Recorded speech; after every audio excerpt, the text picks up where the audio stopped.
Hello everyone, welcome back to my channel. कैसे हो आप सभी? आई एम श्योर कि आप सभी लोग ठीक होंगे।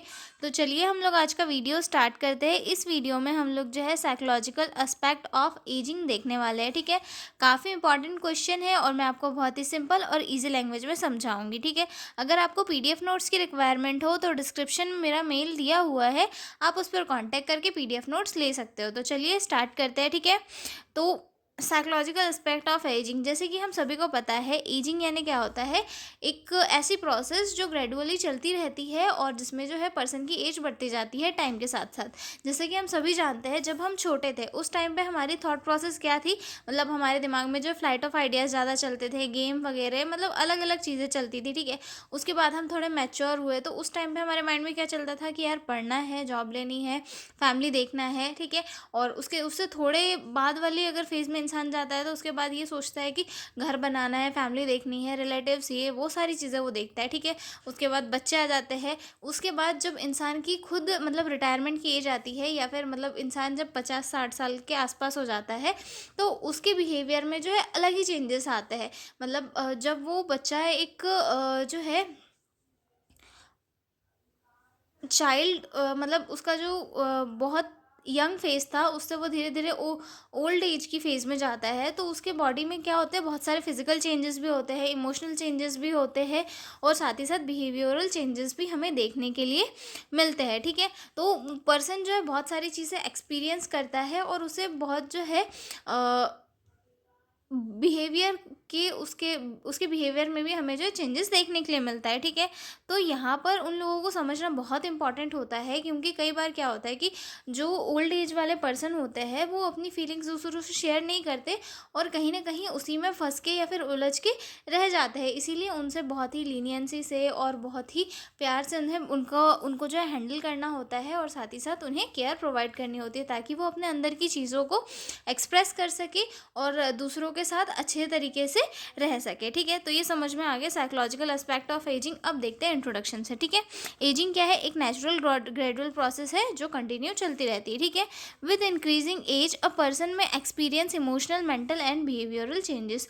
और जैसे जैसे एज बढ़ती जाती है वैसे वैसे पर्सन को क्या एक्सपीरियंस होता है? Emotional, mental and behaviour changes. यानी कि जैसे जैसे पर्सन की एज बढ़ते जाती है वैसे वैसे उसके बिहेवियर में, उसके मेंटल स्टेटस में, इमोशंस में, फिजिकल फिजिकल एबिलिटी में क्या आते हैं? चेंजेस आते रहते हैं। ठीक है, these changes affect there quality of life, coping ability and social interaction. और ये चेंजेस क्या करते हैं? उसके सोशल इंटरेक्शंस और या फिर कोपिंग एबिलिटीज़ को अफेक्ट करते हैं। मतलब जब जैसा इंसान उसकी यंग एज में था वैसा नहीं रह जाता है, उसकी जो पर्सनालिटी है वो भी थोड़ी चेंज होने लगती है। ठीक है, तो जिसके कारण जो है पर्सन को बहुत सारी नई नई चीज़ें फेस करनी पड़ती है जो उसके लिए काफ़ी टफ होती है। ठीक है, अब आगे देखेंगे हम लोग psychological changes in older adult की। जो ओल्डर एडल्ट होते हैं उनमें क्या क्या साइकोलॉजिकल चेंजेस हमें देखने के लिए मिलते हैं। ठीक है, तो जिसमें सबसे फर्स्ट आता है चेंजिंग इन कॉग्निटिव फंक्शन, यानी कि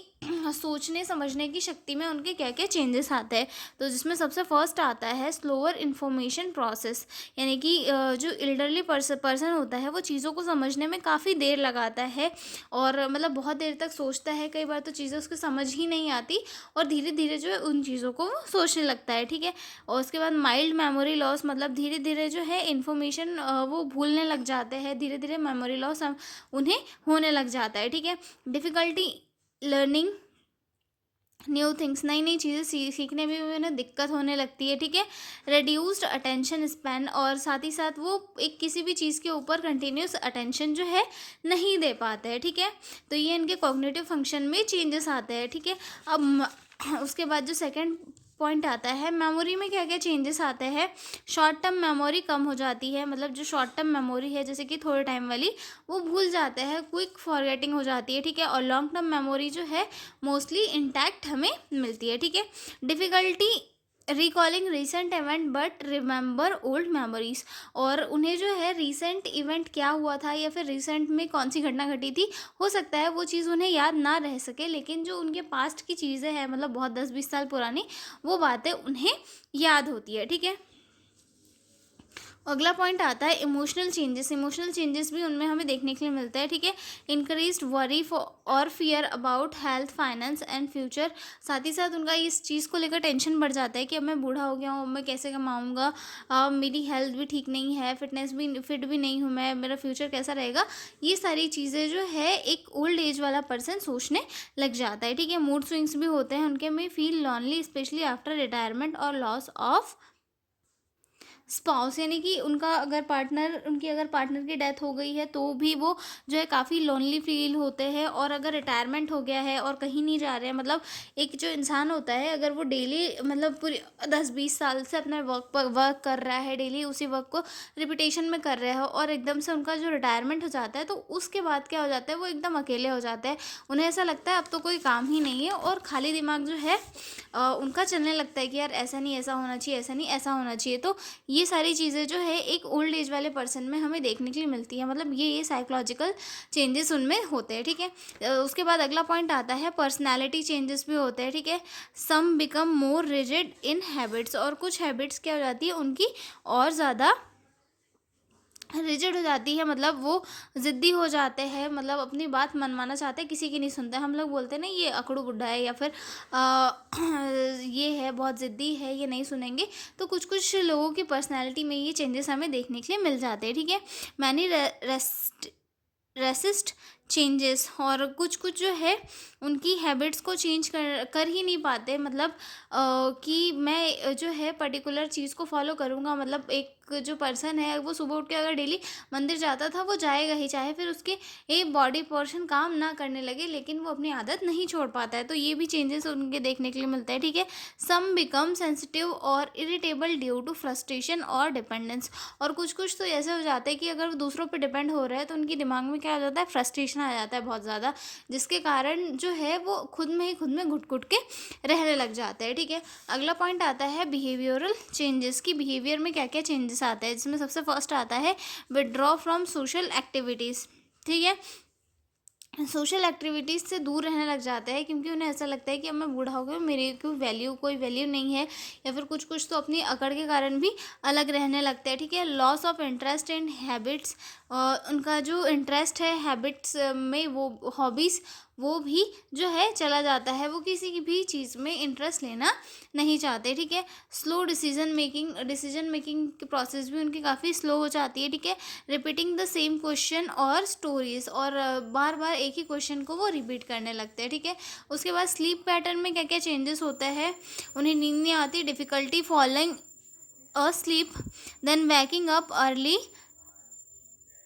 daily time napping increases day time napping increases, और पर्सन क्या होता है दिन में जो है ज़्यादा सोने लग जाते हैं कंपेयर टू नाइट। नाइट में उन्हें नींद नहीं आती और दिन में वो सोने लग जाते हैं, ठीक है। अब हम लोग डिस्कस करेंगे कुछ कॉमन साइकोलॉजिकल प्रॉब्लम जो ओल्ड एज में जो है पेशेंट को देखने के लिए मिलती है, जिसमें सबसे फर्स्ट आता है डिप्रेशन, ठीक है। मतलब ओल्ड एज जैसे जैसे होते जाती है वैसे वैसे मतलब इंसान का अकेलापन बढ़ते जाता है, या फिर किसी किसी को क्रोनिक इलनेस रहती है, या फिर उनका जो साथी है वो खो जाता है, जिसके कारण जो है उन्हें डिप्रेशन की कंडीशन या फिर डिप्रेशन की शिकार कई बार पेशेंट होने लगते हैं, या ठीक है। उसके बाद एनजाइटी भी होती है, anxiety related to health, finance, या फिर डेथ का डर आ जाता है, ठीक है। या फिर मतलब अलग अलग चीज़ें होती है, जैसे कि फैमिली में हो सकता है उनका तिरस्कार हो, उनकी बातें कोई ना सुने, तो उस कारण से भी उन्हें जो है एनजाइटी के सिम्टम्स जो है ज़्यादा होने लगते हैं। उसके बाद डिमेंशिया होने लग जाता है, यानी कि मेमोरी लॉस, पर्सनैलिटी चेंजेस, ठीक है, या फिर रीजनिंग प्रॉब्लम्स, या ठीक है। ये सारी चीज़ें जो है एक ओल्ड एज पर्सन में हमें देखने के लिए मिलती है, ठीक है। और डिमेंशिया जैसी कंडीशन जो है नॉर्मल नहीं होती, इसमें जो है पर्सन को वो काफ़ी मतलब डिसीज़ वाले सिम्टम्स वगैरह दिखने लगते हैं। साथ ही साथ अल्जाइमर जैसे ओल्ड एज डिसीज कहा जाता है वो भी होने के चांसेस होते हैं, ठीक है। कई बार तो है जो है पेशेंट को डेलीरियम वगैरह की चांसेस भी होती है, जैसे कि sudden confusion during sudden confusion usually hospital में या इन्फेक्शन ड्रग रिएक्शन के कारण जो है डेलिरियम जैसी कंडीशन हो सकती है, ठीक है। सोशल आइसोलेशन हो जाता है क्योंकि फैमिली में बच्चे वगैरह सब बिजी हो जाते हैं, फ्रेंड्स कम होते हैं और पर्सन अकेला रहता है, जिसके कारण जो है वो सोशल आइसोलेशन का शिकार हो जाता है, ठीक है। तो ये कॉमन साइकोलॉजिकल प्रॉब्लम्स होती है ओल्ड एज वाले पर्सन में, ठीक है। अब आगे देखेंगे हम factor affecting of psychological condition of a old age person, ठीक है। ठीक है, जिसमें सबसे फर्स्ट आता है बायोलॉजिकल फैक्टर्स। कुछ कुछ बायोलॉजिकल फैक्टर भी होते हैं जो कंट्रीब्यूट करते हैं एक ओल्ड एज वाले पर्सन की हेल्थ में डिफेक्ट क्रिएट करने के लिए, जैसे कि क्रोनिक इलनेस, जैसे डायबिटीज़ हो गया, हाइपरटेंशन हो गया, जो एज बढ़ने के साथ साथ होती जाती है, ठीक है। साथ ही साथ पुअर न्यूट्रिशन की कमी की वजह से पूरे जो विटामिन्स वगैरह है वो पेशेंट को मिल नहीं पाते और पेशेंट का जो न्यूट्रिशन है वो काफ़ी वीक हो जाता है, जिसके कारण उसकी बॉडी भी वीक हो जाती है, ठीक है। और हियरिंग या फिर विजन लॉस जो है एजिंग के साथ साथ होने वाली एक कॉमन प्रॉब्लम होती है, ठीक है। अगला पॉइंट आता है हमारा इसी में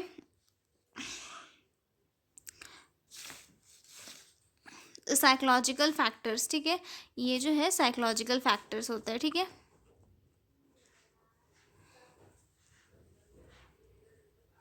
साइकोलॉजिकल फैक्टर जैसे कि पुअर कॉपिंग स्किल्स, मतलब चीज़ों को अच्छे से गेन नहीं कर पाना या फिर जल्दी से चीज़ों को सीख नहीं पाना, क्योंकि नई नई चीज़ें होती है और ओल्ड एज वाले पर्सन जो है इतना उनके अंदर स्टेमिना नहीं बचता है कि वो जल्दी से उस चीज़ को कवर कर सके, ठीक है।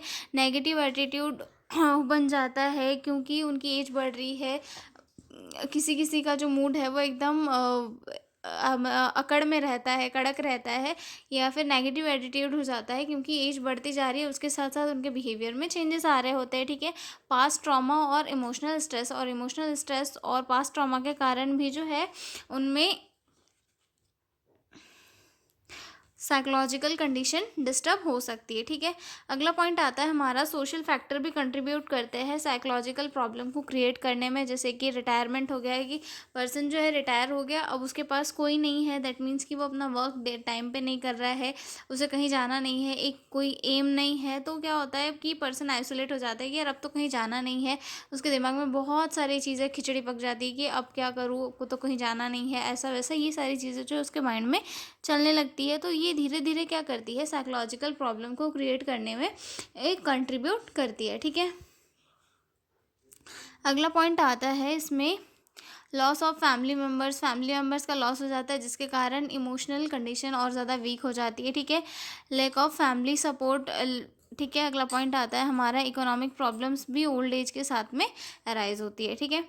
ये हो गए हमारे factors affecting of psychological condition, मतलब जो फैक्टर्स जो एक किसी पेशेंट के साइकोलॉजिकल कंडीशन को अफेक्ट करते हैं, ठीक है। अगला पॉइंट आता है हमारा psychological needs of older adults, मतलब कि उनकी साइकोलॉजिकल नीड्स क्या होती है ओल्डर एडल्ट्स की, ठीक है। जिसमें अगला पॉइंट आता है हमारा psychological needs of older adults, जिसमें सबसे फर्स्ट आता है लव, इमोशन एंड सपोर्ट, यानी कि जो ओल्डर एडल्ट्स होते हैं उनकी क्या क्या साइकोलॉजिकल नीड्स होती है। तो सबसे फर्स्ट तो सबसे उन्हें जो है रिस्पेक्ट चाहिए होती है, दूसरों से प्यार चाहिए होता है और साथ ही साथ इमोशनल सपोर्ट चाहिए होता है, ताकि कोई उन्हें समझे और वो अपनी बातों को अच्छे से समझाए और जैसा उनका बिहेवियर है उसके साथ कोऑपरेट कर सके, ठीक है। सिक्योरिटी चाहिए होती है फिजिकल एंड फाइनेंशियल, ठीक है। सोशल इंटरेक्शन भी चाहिए होता है कि भाई वो लोगों से मिल रहे हैं, अपनी एज के लोगों से डिस्कशन हो रहा है, तो उनसे क्या होता है उनका जो माइंड है वो डाइवर्ट रहता है, वो किसी एक चीज़ के ऊपर अटका हुआ नहीं रहता है और डिप्रेशन भी इससे जो है काफ़ी कम होता है, ठीक है। पर्पस इन लाइफ में कोई पर्पस होना चाहिए कि भाई फैमिली है, बच्चे हैं, उनको देखना है, ये सारी चीज़ें उनकी लाइफ में होनी चाहिए ताकि उनका जो माइंड है उसकी तरफ डाइवर्ट रह सके, ठीक है। रिस्पेक्ट एंड डिग्निटी चाहिए एंड मेंटल स्टिमुलेशन, जैसे कि गेम्स, रीडिंग बुक्स या फिर डिस्कशन, ये सारी क्या चीज़ें क्या करती है माइंड को स्टिमुलेट करके रखती है, जिससे कि माइंड डिप्रेशन की तरफ नहीं जाता, ठीक है। अब इसमें नर्सिंग का क्या रोल है कि उन्हें मतलब किस टाइप से जो है साइकोलॉजिकल सपोर्ट देना है ताकि उनका जो साइकोलॉजिकल स्टेटस है वो और ज़्यादा प्रमोट हो और उस पर ज़्यादा कोई अफेक्ट ना पड़े, ठीक है। स्पीक, जिसमें सबसे फर्स्ट आता है speak slowly, clearly, respectfully and encourage expression of feeling. मतलब नर्सेस को क्या है, उनके साथ जो है धीरे से, नम्रता से, रिस्पेक्टफुली बात करनी है और साथ ही साथ उन्हें इनकरेज करना है कि वो अपने एक्सप्रेशन को दूसरों के साथ शेयर करें, अपने मन में कुछ भी ना रखें। इससे क्या होगा कि उन्हें हल्का फील होगा और साथ ही साथ उनका जो टेंशन है वो भी रिड्यूस होगा, ठीक है। प्रोवाइड इमोशनल सपोर्ट, नर्सेस को पेशेंट को इमोशनल सपोर्ट प्रोवाइड करना बहुत ही जो है इम्पॉर्टेंट होता है, ठीक है। Let them do activity they can do and encourage decision making. और उन्हें जो है, जो जो चीज़ें वो करना चाहते हैं, जो डिस्कशन वो करना चाहते हैं, जो एक्टिविटीज़ वो करना चाहते हैं, उन्हें वो करने देना चाहिए। उन्हें कोई भी जो है बाधा नहीं लगानी चाहिए और उन्हें इस चीज़ के लिए इनकरेज करना है कि आप डिसीजंस लो, आप चीज़ों को करो, रीजनिंग वगैरह देनी चाहिए कि वो उन्हें सॉल्व करे और उनका माइंड जो है उसमें डाइवर्ट रहे, ठीक है। For cognitive stimulation teach new simple skills. और नए कॉग्निटिव स्टिमुलेशन के लिए उन्हें नई नई स्किल्स सिखाना चाहिए ताकि उनका जो माइंड है उसमें डाइवर्ट रहे, ठीक है। Observe for depression, anxiety, isolation and report early to doctor. और अगर उनके अंदर डिप्रेशन या फिर एंजाइटी जैसे या फिर आइसोलेशन जैसे कोई सिम्टम्स दिख रहे हैं तो नर्सेस को जल्दी से जल्दी जो है डॉक्टर को रिपोर्ट करना होता है, ठीक है। Teach family member to be patience and supportive. कि फैमिली मेम्बर को भी ये समझाना है कि आप जो है पेशेंट के साथ थोड़ा पेशेंस के साथ रहे और सपोर्टिव रहे ताकि वो उनका जो माइंड है वो स्टेबल रहे, उनके साथ कोई भी एग्रेसिवनेस या फिर डिसरिस्पेक्ट ना करे क्योंकि उस चीज़ से वो काफ़ी हर्ट हो सकते हैं, ठीक है। और उनके सेफ इन्वामेंट को मेंटेन करना है क्योंकि हो सकता है कभी तबीयत कभी बिगड़ जाए, चक्कर वक्कर आ जाए तो उसकी वजह से उन्हें हार्म हो सकता है। इसीलिए हमें जो है ये सेफ इन्वामेंट हमेशा मेंटेन करके रखना होता है, ठीक है। तो ये हो गया हमारा साइकोलॉजिकल कॉन्सेप्ट ऑफ एजिंग।